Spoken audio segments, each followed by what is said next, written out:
उत्तराखंड में 24 घंटे में मिले 21,000 नए मरीज। किसी भी मरीज की नहीं हुई मौत। 26 मरीजों को ठीक होने के बाद घर भेजा गया। 151 कुल संक्रमितों की संख्या पहुंची।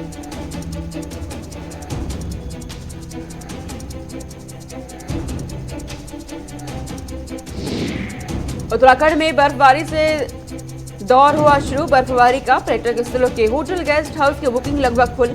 पर्यटन से जुड़े व्यवसायियों के चेहरे भी खिल उठे।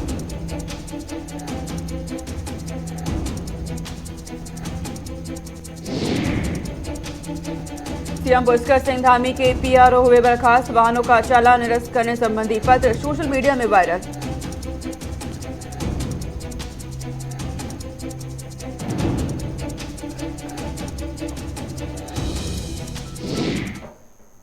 नमस्कार, बहुत स्वागत है आप सभी का। आप देख रहे हैं गुलिस्तान न्यूज। मैं आपके साथ सोनिका सिंह। बुलेटिन की शुरुआत करते हैं। आपको बता दें, उत्तराखंड में मौसम का मिजाज बदल गया है। उत्तराखंड में बर्फबारी शुरू हो गई है। बर्फबारी का दौर उत्तराखंड में देखा जा रहा है। पर्यटक स्थलों के होटल गेस्ट हाउस की बुकिंग लगभग फुल हो गई है। उत्तराखंड में अच्छा हिमपात हो सकता है, ये मौसम विभाग की तरफ से जानकारी दी गई है। पर्यटन से जुड़े व्यवसायियों के चेहरे भी खिल उठे हैं। दरअसल कोरोना काल में जिस तरीके से सबसे ज्यादा मार उत्तराखंड में पर्यटन क्षेत्र में देखी गई, और अब पर्यटन से जुड़े व्यवसायियों के चेहरे खिल उठे हैं, क्योंकि पर्यटक उत्तराखंड का रुख कर रहे हैं। पर्यटक स्थलों के आसपास के होटल गेस्ट हाउस की बुकिंग लगभग फुल हो गई है। इससे व्यवसायियों के लिए अच्छा अवसर एक है। उत्तराखंड की अर्थव्यवस्था का जिक्र किया जाए तो पर्यटक एक अहम स्रोत उत्तराखंड में अर्थव्यवस्था के रूप में है। ऐसे में पर्यटकों का उत्तराखंड का रुख करना व्यवसायियों के लिए एक अच्छी खबर है। तमाम व्यवसायियों के चेहरे इस वक्त खिल उठे हैं। उत्तराखंड में मौसम का मिजाज बदल गया है। बर्फबारी का दौर उत्तराखंड में शुरू हो गया है। जानकारी आपको दे रहे हैं, उत्तराखंड में जिस तरीके से पर्यटन के आसपास के जो होटल गेस्ट हाउस है वो भी लगभग फुल हो गए हैं। हालांकि इस बीच उत्तराखंड सरकार की ओर से निर्देश दिए गए हैं कि सभी के आरटीपीसीआर टेस्ट किए जाए और टेस्ट के बाद रिपोर्ट जांच के बाद ही उत्तराखंड में आपको प्रवेश मिलेगा। तो इसलिए आपको सावधान होने की भी जरूरत है कोरोना काल को देखते हुए।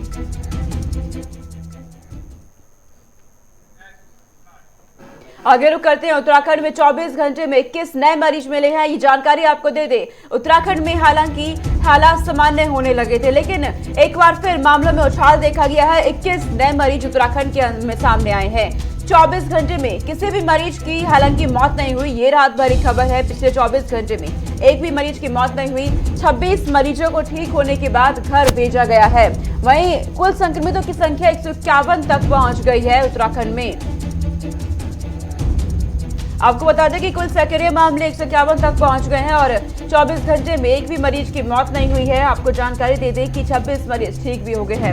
स्वास्थ्य विभाग के अनुसार 5 जिलों में कोरोना संक्रमित मरीज मिले हैं। देहरादून में सबसे ज्यादा 15, अल्मोड़ा में, हरिद्वार में 2-2 और पौड़ी और पिथौरागढ़ जिले में 1-1 संक्रमित मामले सामने आए हैं। तो अलग अलग राज्यों में मामले मिल रहे हैं। हालांकि इसके तहत स्वास्थ्य विभाग लगातार अलर्ट मोड में है। उत्तराखंड प्रशासन की तरफ से तमाम व्यवस्थाएं कराई जा रही हैं। अस्पतालों में तमाम व्यवस्थाएं की जा रही हैं। अलग अलग राज्यों का जिक्र करें तो नया वेरिएंट ओमिक्रॉन इस वक्त पैर पसार चुका है। चलिए आगे रुक करते हैं। अब जिक्र करते हैं हरिद्वार में आयोजित कुंभ मेले का। कुंभ मेले के दौरान देखा गया था किस तरीके से फर्जीवाड़े का मामला सामने आया था कोरोना की रिपोर्ट को लेकर के। अब एक नया खुलासा हुआ है। इस बीच एसआईटी की तरफ से नया खुलासा किया गया है। दरअसल कुंभ मेला कोरोना जांच घोटाले की स्पेशल इन्वेस्टिगेशन टीम ने जांच में एक नया खुलासा किया है। एसआईटी जांच के मुताबिक कुंभ मेला स्वास्थ्य विभाग में करीब 1 लाख टेस्टिंग के जो बिल जमा किए गए थे वो पूरी तरह फर्जी थे। बिलों को हिसार स्थित नलवा लैबोरेटरीज के लेटर हेड का प्रयोग कर तैयार किया गया था। अब जानकारी ये मिल रही है कि जितने भी बिल तैयार किए गए थे, जो जमा किए गए थे, वो पूरी तरह से फर्जी थे। तो कुंभ मेले में फर्जीवाड़े का मामला जिस तरीके से सामने आया था कोरोना काल में, अब उसे लेकर ये नया खुलासा सामने आया है। धनराज गर्ग मेरे साथ जुड़ गए हैं तमाम जानकारी के साथ। सीधा रुख करेंगे। धनराज, कोरोना काल में हरिद्वार के समय देखा गया था जिस तरीके से कुंभ मेले में फर्जीवाड़े का मामला सामने आया था। नया खुलासा इसमें अब हुआ है। कहा जा रहा है कि जो बिल जमा हुए थे वो फर्जी थे पूरी तरह से। जी सोनिका, बिल्कुल जिस तरीके से कुंभ मेले की बात करें तो कुंभ मेले में कहीं ना कहीं कोरोना टेस्टिंग का फर्जी मामला सामने आया था। काफी जद्दोजहद के कई बाद लोगों को सस्पेंड भी किया गया था और कहीं पर कार्रवाई भी की गई थी। तो अब एसआईटी ने एक बड़ा नया खुलासा किया है कि जो उस समय टेस्ट हुए थे वो कहीं ना कहीं जो बिल उस समय लगाए गए थे वो फर्जी बिल थे।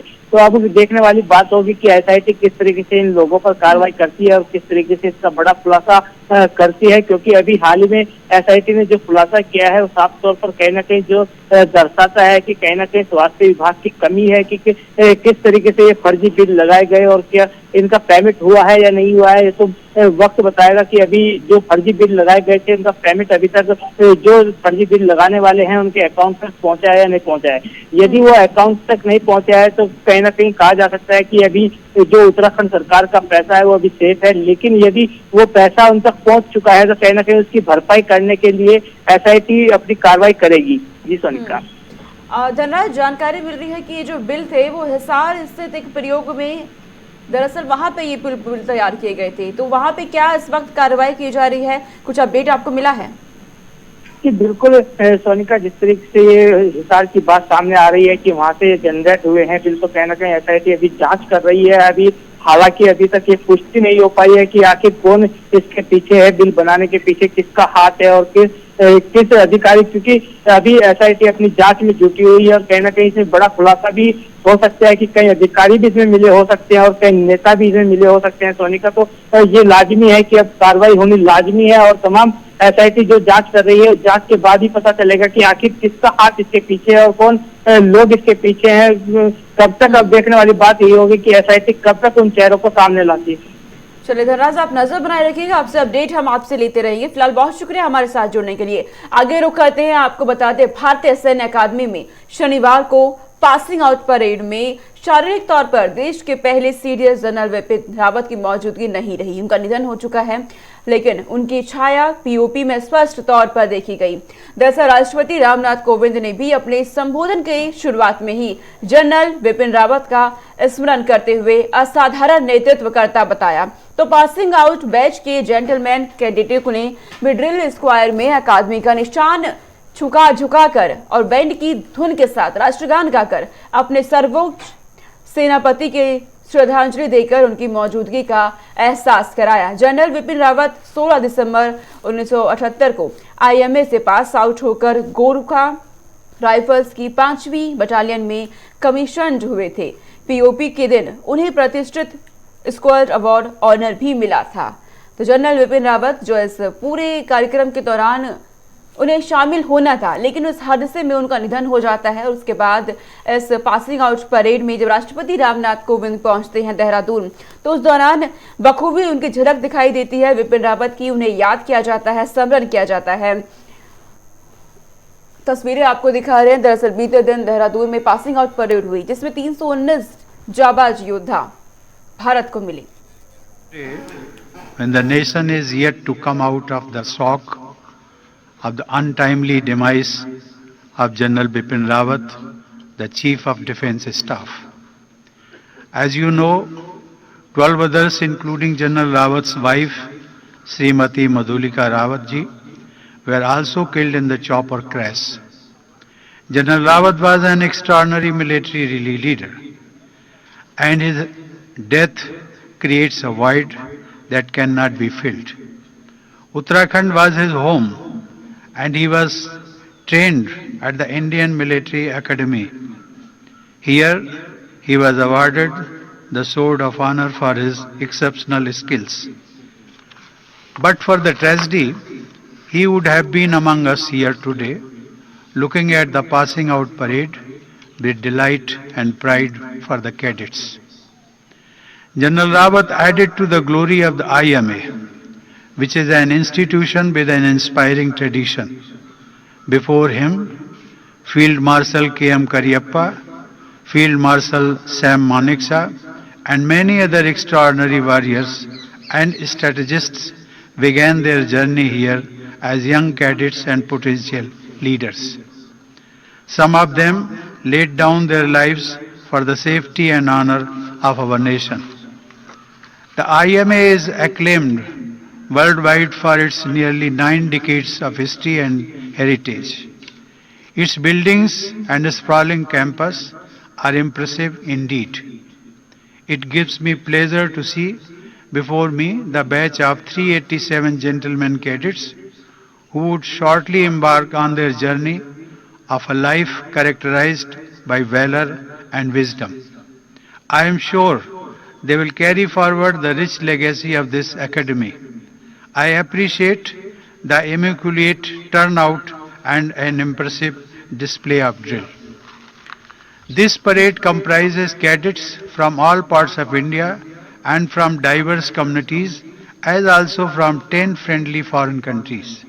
This is indeed a true manifestation of our unity as also of our plural society. Gentlemen cadets, your training here equips you to face the challenges that await you.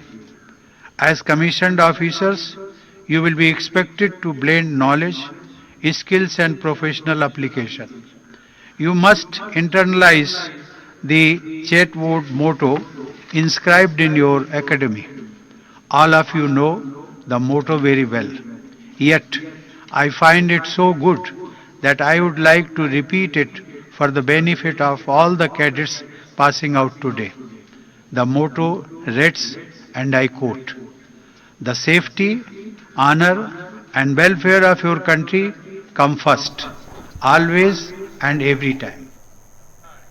Uttarakhand विधानसभा के शीतकालीन सत्र के तीसरे दिन विशेषाधिकार हनन को लेकर सदन में हंगामा हुआ, जिससे 5 बार सदन की कार्यवाही स्थगित करनी पड़ी। विपक्ष की ओर से सदन में रोजगार के गलत आंकड़े प्रस्तुत करने पर कौशल विकास और सेवायोजन मंत्री डॉक्टर हरक सिंह रावत के खिलाफ विशेषाधिकार हनन के तहत कार्रवाई करने या सदन में माफी मांगने की मांग की गई। विपक्ष के साथ ही बीजेपी विधायक कुंवर प्रणव चैंपियन, राजेश शुक्ला और देशराज कर्नवाल ने अपने पुराने विशेषाधिकार हनन के मामले को लेकर मामले को उठाकर सरकार को असहज कर दिया। दरअसल उत्तराखंड विधानसभा के शीतकालीन सत्र के तीसरे दिन विशेषाधिकार हनन को लेकर सदन में हंगामा हुआ और तीसरा दिन रहा, लेकिन हंगामे की भेंट चढ़ गया। 5 बार कार्यवाही को स्थगित करना पड़ा। आपको जानकारी दे दें कि विपक्ष के विधायकों ने भी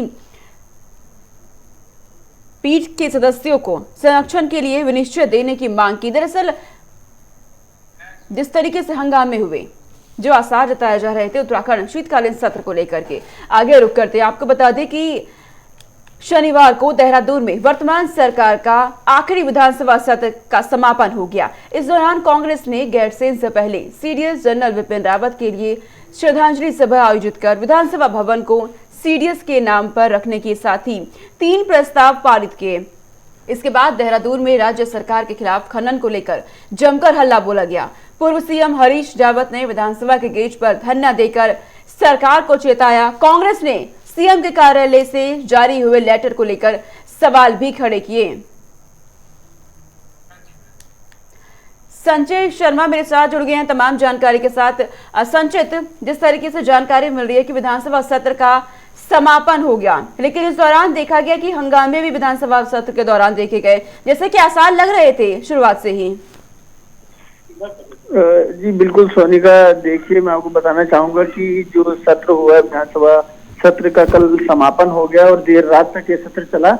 साथ ही साथ आप देखिए कि विपक्ष ने कई ऐसे मुद्दे उठाए थे जिसमें सरकार को घेरा गया है। देखिए जो रोजगार का मुद्दा, जो श्रम मंत्री ने आंकड़े दिए थे कि 2020 में उन्होंने जो रोजगार दिए हैं वो 10 लाख रोजगार दिए, और साथ ही साथ जब 2021 की बात की गई तो उन्होंने कहा कि हमने रोजगार बढ़ाए हैं, और जो आंकड़े की अगर बात की जाए तो 7 लाख रोजगार दिए। तो कहीं ना कहीं इस तरीके के जो प्रश्न थे वो विधानसभा में उठे और इन्हीं मुद्दों पे जो सरकार है, सरकार को घेरा गया है। साथ ही साथ इस पे देखिए कि तमाम तरीके के जो मुद्दे थे, देवस्थानम बोर्ड जो था उसको भंग कर दिया गया था और उस पे कल विधानसभा में मोहर लग गई है।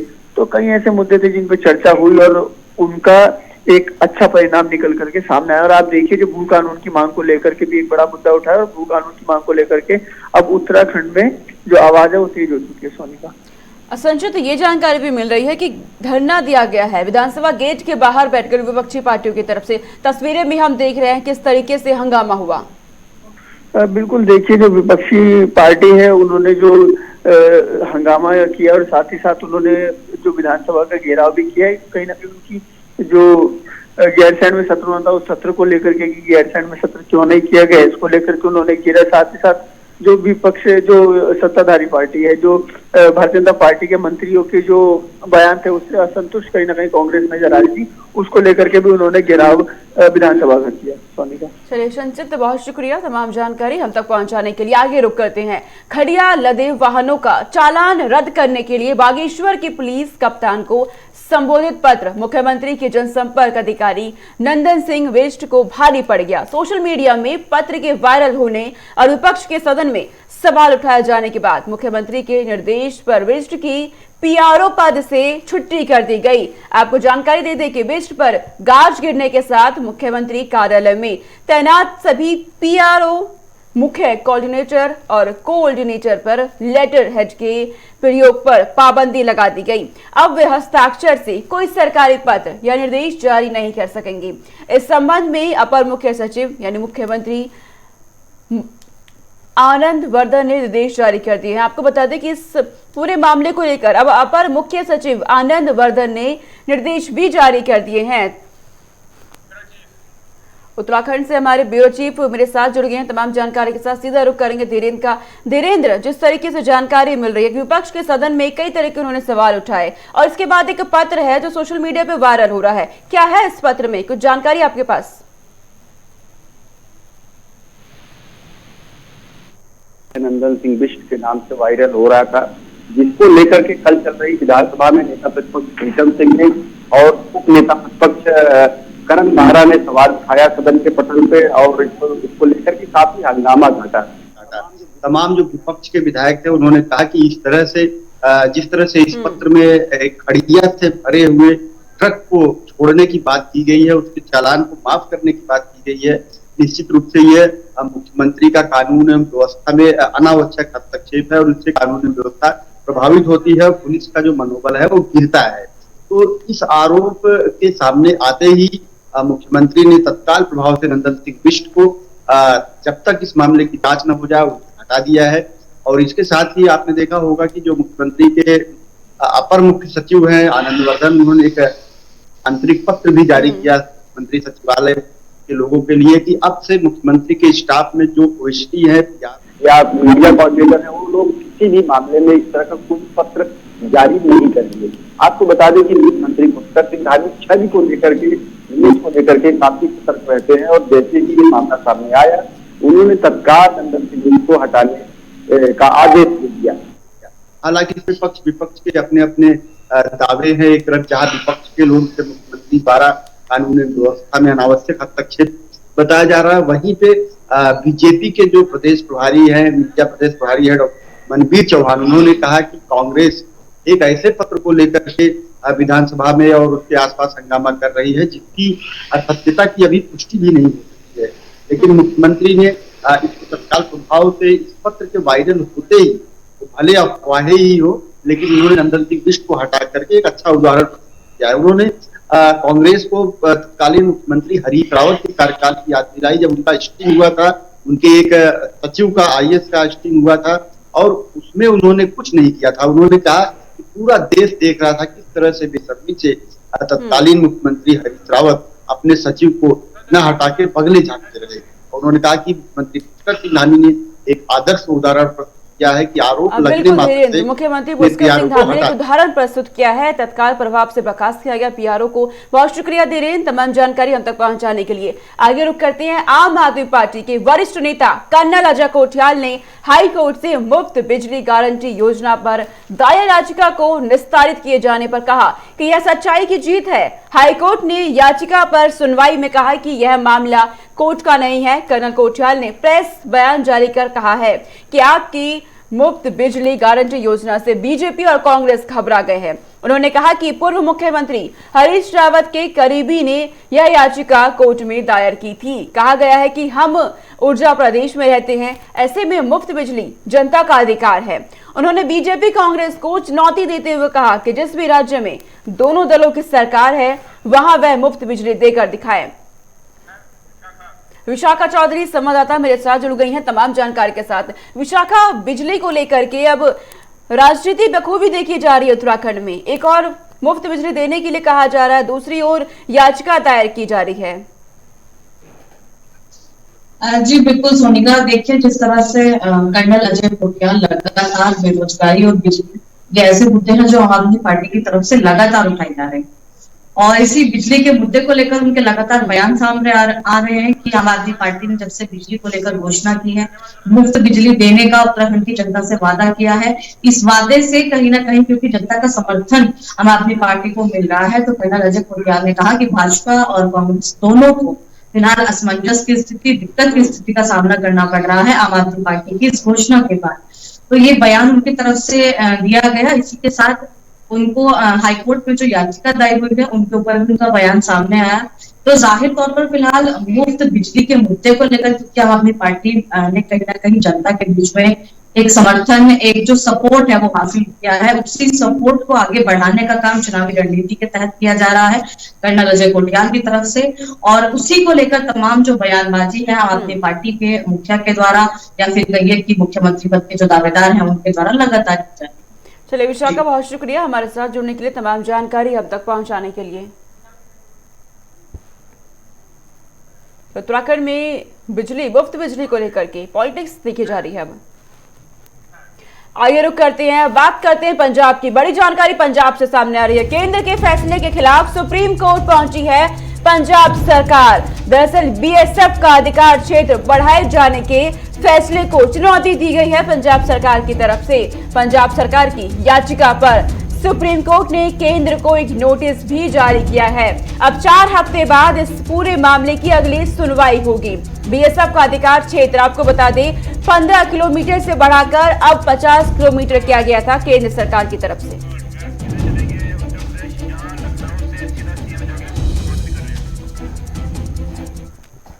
अब सीधा आपको लखनऊ लिए चलते हैं। सीएम योगी आदित्यनाथ इस वक्त वहां मौजूद हैं और संबोधन कर रहे हैं। प्रदेश सरकार में मेरे वरिष्ठ सहयोगी, प्रदेश के विधि एवं न्याय मंत्री और इस क्षेत्र के लोकप्रिय विधायक श्री ब्रजेश पाठक जी, प्रदेश सरकार में जल शक्ति मंत्री डॉक्टर महेंद्र सिंह जी, महापौर श्रीमती संयुक्ता भाटिया जी, कृषि उत्पादन आयुक्त श्यालोक सिन्हा जी। चलिए फिलहाल इस बुलेटिन में इतना है। देश और दुनिया की तमाम खबरों के लिए देखते रहिए गुलिस्तान न्यूज। नमस्कार।